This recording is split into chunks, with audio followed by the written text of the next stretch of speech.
ancora più difficile, chiude la visera e io ci vorrei andare. Questa è nuova. Ed eccolo, grande,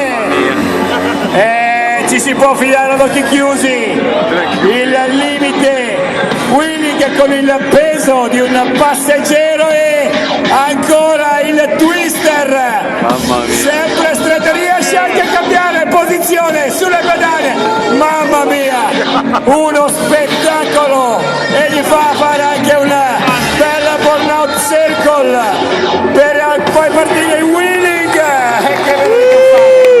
Che ve lo dico a fare, Chris Pfeiffer, E guardate come mantiene l'equilibrio con il passeggero a bordo, è qui per noi, applauso! Guardate qua anche la combo di trick, i numeri, burnout circle ancora, guardate il cerchio, andiamo a cercare il grip di nuovo.